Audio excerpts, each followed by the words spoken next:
नमस्कार दोस्तों, आपका हमारे चैनल में स्वागत है। ललिता जयंती कौन है देवी ललिता और क्या है इस दिन से जुड़ी पौराणिक कथा।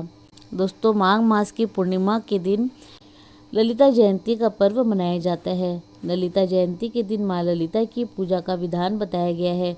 मान्यता है कि जो कोई भी व्यक्ति इस दिन सच्ची श्रद्धा और भक्ति के साथ माँ ललिता की पूजा करता है, उसे अपने जीवन में सभी सुखों की प्राप्ति होती है और मृत्यु के बाद उसे मोक्ष की प्राप्ति होती है। यही वजह है कि माघ पूर्णिमा के दिन माँ ललिता की पूजा करना सबसे ज़्यादा शुभदायी बताया गया है। ललिता जयंती का महत्व। प्रत्येक वर्ष माघ मास की पूर्णिमा के दिन ललिता जयंती का व्रत किया जाता है। मान्यता है कि इस दिन जो कोई भी जातक माँ ललिता की पूजा आराधना करता है, उसे जीवन में सभी तरह की सुख समृद्धि के साथ साथ मृत्यु के बाद मोक्ष की प्राप्ति होती है। सिर्फ इतना ही नहीं, जो कोई भी भक्त सच्ची श्रद्धा और भक्ति से माँ ललिता की इस दिन पूजा करता है, उसे जीवन में सभी प्रकार की सिद्धियों की प्राप्ति अवश्य होती है।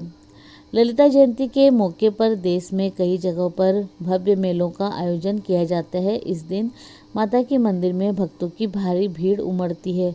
ललिता जयंती के दिन माँ ललिता के साथ साथ माता स्कंद माता और भगवान शंकर की भी आराधना की जाती है। माँ ललिता को राजेश्वरी, षोडशी, त्रिपुरा सुंदरी, त्रिपुरा आदि अनेकों नामों से जाना जाता है। क्योंकि माँ ललिता माँ पार्वती का ही एक रूप है, इसीलिए इनका एक नाम तांत्रिक पार्वती भी बताया गया है। माँ ललिता की पूजन विधि। इस दिन पूजा करने वाले या फिर व्रत करने वाले इंसान को सूर्योदय से पहले उठना चाहिए और स्नान करने के बाद स्वच्छ वस्त्र धारण करने चाहिए। इसके बाद एक चौकी पर गंगा जल को छिड़ककर स्वयं उत्तर की दिशा की ओर मुंह करके बैठ जाए और चौकी पर सफेद, लाल या फिर पीला रंग का कपड़ा पर माँ ललिता की कोई तस्वीर, इसके बाद वस्त्र पर माँ ललिता की कोई तस्वीर या फिर मूर्ति स्थापित करें। यदि माँ ललिता की तस्वीर या फिर मूर्ति ना हो तो आप इस दिन श्री यंत्र की स्थापना करके उसकी भी पूजा कर सकते हैं। इस दिन की पूजा में कुमकुम, अक्षत, फल फूल, दूध से बना कोई प्रसाद या खीर अवश्य शामिल करें। इन सभी चीज़ों को अर्पण करने के बाद माँ ललिता की विधिवत पूजा करें और इस मंत्र का जाप करें। मंत्र है ओम ऐं ह्रीं श्रीं त्रिपुर सुंदरी नमः। पूजा के बाद माँ ललिता की कथा सुने। कथा सुनने के बाद माँ ललिता की धूप दीप से आरती उतारे और फिर सफेद रंग की कोई मिठाई या फिर खीर का भोग लगाएं। पूजा के अंत में माता से पूजा में अनजाने में हुई किसी भी प्रकार की भूल की क्षमा मांगे और प्रसाद ग्रहण करें। पूजा का प्रसाद 9 वर्ष की छोटी कन्याओं के बीच वितरित करना ना भूलें। अगर 9 वर्ष से छोटी कन्या ना मिले तो आप माता का यह प्रसाद किसी गाय को भी खिला सकते हैं। माँ ललिता की पौराणिक कथा। इस दिन से जुड़ी पौराणिक कथा के अनुसार बताया जाता है कि एक बार नैमिषारण्य में यज्ञ हो रहा था, जहां दक्ष प्रजापति के आने पर सभी देवता के सम्मान और स्वागत के लिए उठे। हालांकि इस सभा में भगवान शंकर भी मौजूद थे, लेकिन वे नहीं उठे। बताया जाता है कि इस बात से राजा दक्ष को अपमान महसूस हुआ और अपने अपमान का बदला लेने के लिए राजा दक्ष ने अपने यज्ञ में शिवजी को आमंत्रित नहीं किया। जब दक्ष प्रजापति की पुत्री माता सती को इस बात का पता चला तो उन्होंने भगवान शंकर से अनुमति लेकर अपने पिता के यज्ञ में शामिल हो गई। यहाँ आकर जब उन्हें अपने पति की अपमान के बारे में पता चला तो इससे वे बेहद आहत हुई और दुखी होकर माता सती ने यज्ञ के अग्नि कुंड में कूदकर अपने प्राणों की आहुति दे दी। भगवान शिव को जब इस बात की जानकारी हुई तो वे माता सती के प्रेम में व्याकुल हो गए और सती के शव को कंधे पर रखकर विश्व भर में घूमना आरंभ कर दिया।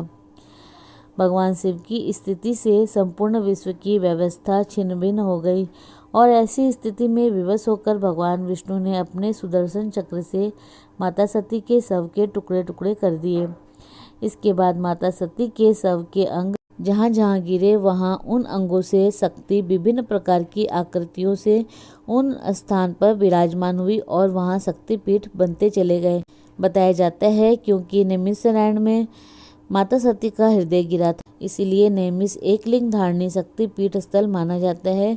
यहाँ लिंग के स्वरूप में भगवान शिव की पूजा की जाती है और यहाँ पर माता ललिता देवी का एक भव्य मंदिर भी है।